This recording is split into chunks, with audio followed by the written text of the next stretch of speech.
وہ تو اصل تو بات یہی ہے نا، میں ایک ورڈ یوز کرتا ہوں، ڈیوائن سلیپ. جب وہ رحمانی تھپڑ پڑتا ہے نا انسان کو اور پھر معاملات سمجھ میں آنے آتے ہیں، تب انسان اپنی اس وضع اور اس بیلنس اور اس عدل کے اوپر آنا شروع ہوتا ہے. یہ جب تک وہ تھپڑ نہیں پڑتا ہے انسان کو، جس کو اللہ کہتا ہے نا کہ میں کیا کرتا ہوں، عذاب الادنیٰ دون عذاب الاکبر، چھوٹا عذاب دیتا ہوں بڑے عذاب سے پہلے لعلہم یرجعون. تو یہ تو اسپرچل اس کے اندر ہی میں نے دیکھا ہے. اور اگر میں اس میں یہ بات کروں نا، دو چیزیں میں رکھوں گا. ایک تو علم کی آپ نے بات کی کہ علم کی کمی ہوتی ہے. اس میں جو میری ایک جرنی رہی ہے بڑی، وہ یہ رہی ہے کہ میں سمجھتا ہوں دو قسم کے علم ہے. علم کے اندر ہی اور علم پڑھنے کے اندر ہی. ایک علم وہ ہے جہاں پہ آپ جو ہے کوئی ایک دو کتابیں آپ نے لے لی، جس میں آپ نے اپنی چھوٹی سی سمجھ کے ساتھ جو ہے نا آپ نے احاطہ پڑھ بھی لیا، آپ نے ساتھ ساتھ پڑھ لیا آپ نے، لیکن آپ نے احاطہ کر لیا. لیکن تھوڑا سا نا آپ نے کمپیریٹیو نہیں پڑھا کہ بھئی اگلوں کے کیا دلائل ہیں اور کیا معاملات ہیں. جب آپ نے یہ کام نہیں کیے، آپ کیا ہوں گے اپنی ایبسلیوٹ کا مطلب کیا ہوتا ہے کہ 100% نہیں، 2000% آپ کو ایشورٹی ہوتی ہے کہ میں رائٹ پہ ہوں، میں حق پہ ہوں. تو آپ کو اپنے حق پہ ہونے کے نا اتنی بڑی ایشورٹی ہوتی ہے آپ کی.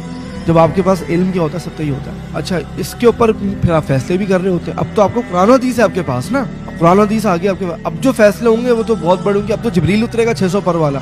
اچھا، اب یہاں سے پھر ڈسٹرکشنز بھی ہیں. اللہ ثواب دے دے وہ ایک الگ بات ہے، لیکن یہاں سے ڈسٹرکشنز بھی، معاملات بھی ہیں. اس کے بعد جو ہے اگلا جو فیز میں نے دیکھا ہے، جب آپ ڈیپر ڈرائیو کرتے ہیں، جہاں پہ واقعی آپ جو ہے نا فقہ اور اصول الفقہ جو ہے آپ جاتے ہیں، آپ کو معاملات سمجھ میں آتے ہیں.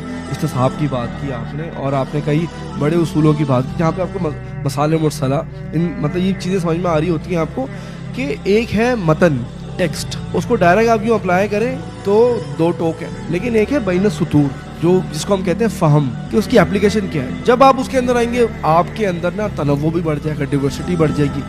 وہ بلیک اینڈ وائٹ ختم ہو کے گرے زون آپ کا بڑھنا شروع ہو جائے گا آپ کے اندر. اس کے اندر پھر دو قسم کے اپروچز میں نے دیکھی ہیں، میں نے علماء کے اندر بھی دیکھی ہیں، اور میں سمجھتا ہوں کہ جتنی میں ان کی صحبت پہ رہا ہوں میرے اندر بھی آئی ہے. ایک جو اینٹ میری جو زندگی کی ہے نا، ایک اینٹ ایسی پکی ہو جاتی ہے کہ مجھے اس پہ کاٹ دیا جائے، مار دیا جائے، میں اس اینٹ سے نہیں ہٹ سکتا. اور ایک اینٹ میری جو ہے نا پکی ہوتی ہے، لیکن اس میں دو ٹوک ایلیمنٹ میرا ختم ہو جاتا ہے. اور یہ میں نے نا، میرے جو استاد عبدالرحمان ضیاء صاحب، میں نے ان سے قرآن بہت گہرائیوں کے ساتھ پڑھا ہے. میں نے ان سے تفسیر کا جو علم ہے، اور باقی بھی ہے نا کئی معاملات کے اندر میں جو ہے نا بڑا ان کو معتبر سمجھتا ہوں، اور کئی سالوں سے میرا ہے نا ان کے ساتھ ایک کنیکشن ہے. کوئی بھی مسئلہ ہوتا ہے میں ضرور پوچھتا ہوں. یہ شیخ صاحب کا اتنا تجربہ لاہور کے اندر، جامعہ میں تیمیہ کے شیخ الحدیث رہے، اللہ تعالیٰ نے بڑا ان کا جو ہے نا وہ تواضع اختیار کرتے ہیں، وہ بڑے عاجز ہیں. ایک تو وہ اپنا فتویٰ ہی نہیں دیتے اپنے، وہ کہتے ہیں ہمارے شیخ کا فتویٰ ہی ہے.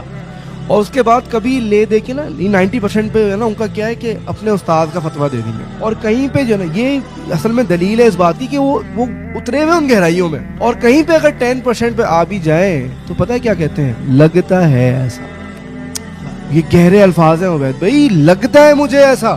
یہ اس لفظ کو، یہ کون انسان ہے جنہوں نے 60 65 سال اپنی جو ہے نا، جو پیدا ہی کتابوں کے اندر ہوئے ہیں. ابن الکتاب ہیں، یہ ابن الکتاب لوگ ہیں. آپ گھر میں جائیں گے تو کھانے کو نہ ہو کتابیں موجود ہیں، ایسی کتابیں. یہ ہے میچورٹی، کہ ایک جگہ کہ آپ بہت کنکریٹ ہو جائیں بہت زیادہ، اور ایک جگہ کہ آپ کو کیا بولیں، آپ لگتا ہے.